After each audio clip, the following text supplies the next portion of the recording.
présidente et fondatrice de la Startup for Kids. Sharon est avec nous. C'est parti pour ces 10 minutes de présentation. On va voir quelques cas d'usage, évidemment. Sharon, c'est bon pour vous? Le micro contre le menton, c'est formidable. Et le timer contre les yeux. On est parti pour 10 minutes, c'est à vous. Allez-y. Alors, je me suis équipée de mes notes parce que j'ai une très bonne excuse. En fait, j'ai découvert hier que j'intervenais. Il y a eu un petit micmac. Et du coup, évidemment, j'étais un peu stressée hier soir en me disant je vais devoir parler 10 minutes en public. Il vous reste compliqué. Que 9 minutes 30, hein, si vous allez là-dessus. C'est ce que je fais, hein, c'est ma stratégie en fait. Allez-y directement. J'ai encore une petite blague et tout, ça va venir. Et donc, dans mon stress, j'essaie de me détendre. Je vais sur mon ami ChatGPT et je lui dis dis-moi une blague. Un ton un peu autoritaire, pas bonjour, rien, mais bon, c'est pas grave. Et il me répond, bien sûr, parce qu'il a une voix dans ma tête. Bien sûr, voici une blague pour toi. Donc, pourquoi est-ce que les plongeurs plongent toujours en arrière du bateau? Parce que sinon, ils tombent dans l'eau. Et là, je lui dis, mais c'est pas du tout ça la blague, en fait. Ils doivent plonger en arrière. Et il s'excuse et je lui dis, bon, c'est bon. Au niveau de l'humour, en tout cas, ChatGPT ne nous menace pas, parce que les plongeurs plongent effectivement en arrière pour aller dans l'eau. Donc la blague, c'est je ne plonge pas en avant pour aller dans l'eau. Donc franchement, je suis ravie. Il m'a donné une entrée en matière qui collait sur le sujet, comment éduquer les jeunes à l'IA et avec l'IA. Donc je vais rejoindre exactement la question qui vient d'être posée, puisque c'est vraiment cet enjeu de Startup for Kids. Donc moi, je suis Sharon Sofer, la fondatrice de Startup for Kids. On accompagne depuis 2015 les jeunes à l'éducation au numérique. Et notre objectif, c'est qu'ils deviennent les acteurs engagés du monde de demain face au double défi de l'écologie et de la révolution technologique. Donc on organise différents programmes qui vont d'activités très courtes jusqu'à des programmes d'accompagnement sur toute une année scolaire, avec l'enjeu de l'impact toujours au centre des projets sur les jeunes.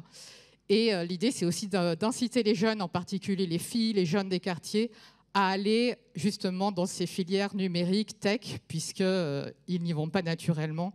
Et je suis désolée, la table ronde d'avant laisse penser qu'on manque de femmes dans l'enseignement supérieur aussi sur le numérique. Il y a peut-être une petite corrélation. Donc voilà, et en 2017, il y a eu un événement marquant pour moi, c'était la première fois avant de travailler avec des petits, les kids, et en 2017, on a commencé à faire des conférences de rencontres entre des lycéens et fins de collège avec des professionnels du numérique pour leur faire découvrir les métiers, puisqu'on avait bien perçu que les gamins avaient peu d'idées des métiers du numérique et des nouveaux métiers. Et là, en fait, j'ai eu un vrai choc, enfin... Toutes les questions des gamins, toutes, c'était mais en fait, on va faire quoi? Parce que l'IA et les robots vont nous prendre notre travail et on n'aura plus de travail. Et ça, c'était 100% des questions. Donc là, je me suis rendu compte de l'ampleur du stress des gamins face à cette situation.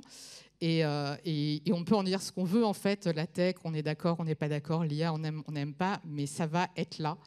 Et de la même façon, l'IA à l'école, un des intervenants précédents l'a dit, en fait, ce n'est pas un sujet, c'est-à-dire que les enseignants le veulent pas, que l'institution le veuille pas. Les gamins, ils utilisent ChatGPT, ils continueront à faire leurs devoirs avec ChatGPT, donc ça va être à eux et nous de nous adapter. Donc il y a deux grandes parties quand on parle de IA éducation. C'est l'IA pour l'éducation, donc les outils dont vont disposer les enseignants pour aider les jeunes à apprendre. Et il y a l'éducation à l'IA, donc comment je fais en sorte que les jeunes soient prêts dans un monde où l'IA sera omniprésente. Une étape importante sur l'IA pour l'éducation, quand j'ai démarré Startup for Kids en 2015, donc, il y avait une espèce de défiance, on va dire, je ne sais pas si c'est le terme approprié, mais peu importe, de l'éducation nationale, des enseignants, donc, et de l'institution et des profs, vis-à-vis du privé, vis-à-vis du fait que des entreprises, des startups puissent rentrer dans le sanctuaire de l'école. Et je comprends tout à fait cet enjeu de vouloir garder les jeunes dans leur cocon. Et ça peut être aussi le discours de est-ce qu'on prépare les jeunes à un métier, à ce qu'ils soient professionnels, ou est-ce qu'on les prépare à la vie en général. Mais en tout cas, clairement, la situation s'est détendue au fil des ans et c'est hyper intéressant puisque les startups, par essence, peuvent tester de nouveaux outils, de nouvelles méthodes d'apprentissage que le ministère ne peut pas nécessairement passer à l'échelle. Et de plus en plus, on voit des expérimentations, et c'est ce que Benoît de l'ESSEC soulignait, hein, s'il peut justement aujourd'hui faire des expérimentations avec un rectorat sur des sujets de cette ampleur, c'est aussi parce qu'il y a de plus en plus des liens qui se créent entre entreprises et écoles. Donc l'IA dans l'éducation, elle est utilisée de deux grandes façons, on va dire. Il y a tout ce qui concerne les enseignants en eux-mêmes. Hein. Donc les enseignants, ils sont dans leur classe, mais ils ont plein de trucs administratifs un peu relous à faire, qui leur font perdre beaucoup de temps. Et l'IA peut leur permettre d'automatiser des tâches, automatiser des tests, etc. Ça, on voit assez facilement comment ça peut être fait. Il y a aussi toute une partie sur la libre circulation des connaissances. Les enseignants produisent énormément de contenu. Ils communiquent beaucoup entre eux, etc. Enfin, il y a des groupes, ils sont structurés, mais du coup, il y a une base documentaire tellement riche que l'IA peut aider aussi à structurer, donc optimiser la façon de travailler, la collaboration entre les enseignants. Et évidemment, la chose à laquelle on pense le plus, c'est comment l'IA peut aider à accompagner les élèves. Donc, j'ai plus de timer, mon téléphone s'est éteint, mais c'est pas grave, vous me ferez un petit coucou quand il me restera 2 minutes. Sur l'accompagnement des élèves, aujourd'hui, ce qu'on utilise et ce qui fonctionne régulièrement, c'est de décrire ce que l'élève apprend et analyser et prescrire ce qu'il va faire. C'est ce qu'on appelle l'adaptive learning. Donc, je mets le jeune devant un exercice sur une application, donc souvent maths, français, peu importe. L'application va être conçue en différents blocs et va voir comment l'élève réagit et va pouvoir lui pousser des contenus adaptés, soit là où une faille a été détectée, soit pour lui permettre d'approfondir et d'aller plus loin. Donc ça, c'est le point où on en est aujourd'hui, c'est l'état de la science. Donc l'IA peut offrir vraiment un soutien personnalisé aux élèves et les algorithmes vont pouvoir recommander des apprentissages et surtout faire du retour instantané aux gamins. Et ça, je vous invite à lire toutes les théories là-dessus, mais plus le retour est immédiat quand il y a une erreur et plus c'est efficace. Et les prochaines étapes, c'est la prédiction. Donc je vois où un enfant aujourd'hui a des difficultés et l'IA, par les datas qu'elle a engrangées, c'est prédire là où il va rencontrer des problèmes et du coup anticiper les problèmes. Et de la prescription. Et là, on arrive dans un système un peu similaire à ce qu'on voit sur le radiologue qui a une IA qui va l'assister. Donc l'IA est un outil d'assistance à l'enseignant pour l'aider à accompagner ses élèves. Il y a un gros point aussi qu'il faut tempérer, et je voyais les attentes de la table ronde précédente dans l'enseignement supérieur. Il faut savoir que dans l'école, leur quotidien, les enseignants, ils ont des problèmes de matériel. Les écoles ne sont pas toutes équipées, même s'il y a des énormes plans pour équiper les classes. Que quand la classe elle est équipée ou l'école, c'est pas forcément ce que l'enseignant attend. Tu peux avoir un tableau numérique alors que le prof il veut une tablette, etc. Il faut que ton matériel ait quelqu'un qui sache l'entretenir, le mettre à jour, etc. C'est pas toujours le cas. Quand ils ont l'équipement, il n'y a pas forcément le réseau dans l'école. Quand il y a le réseau et le matériel, l'enseignant il n'a pas forcément été formé.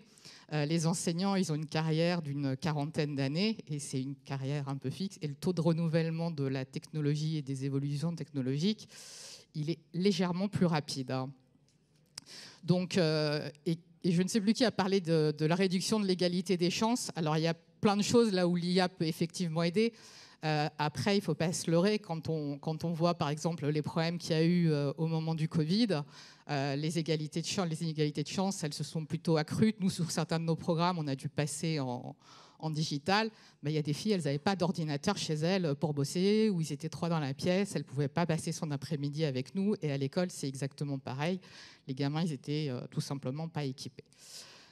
Donc, je suis un peu stressée sur le temps, je ne vais pas vous mentir, mais on va parler de l'importance de l'éducation à l'IA.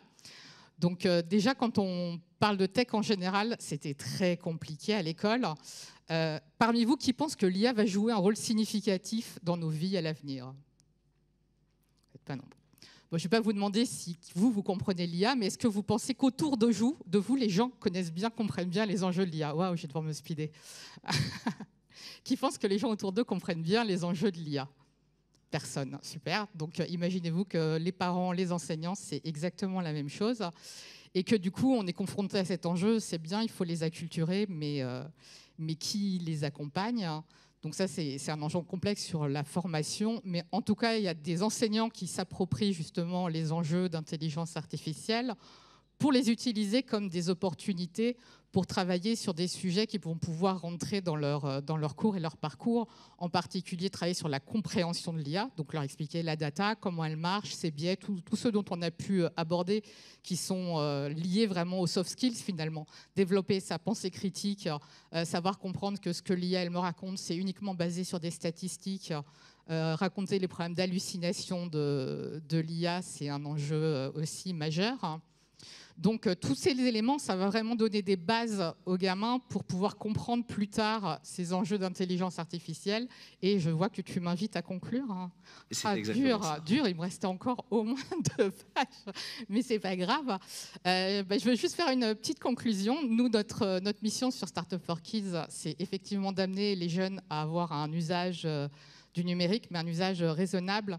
Donc réfléchir en premier lieu à c'est quoi l'enjeu qu'ils veulent résoudre, c'est quoi le premier, et partir de là. Et à partir de là, seulement réfléchir à une technologie. Je te prends encore 30 secondes. À une technologie qu'ils voudraient utiliser. Et cette technologie, vraiment vérifier aussi les externalités négatives. Parce que les technologies qu'on déploie aujourd'hui, il faut vraiment être efficace de la façon dont on les utilise, puisque malheureusement, dans 30 ans, on sera dans un pays où 50 degrés, ce sera fréquent, la biodiversité sera effondrée, et l'IA ne sera pas la préoccupation première de nos enfants. Merci.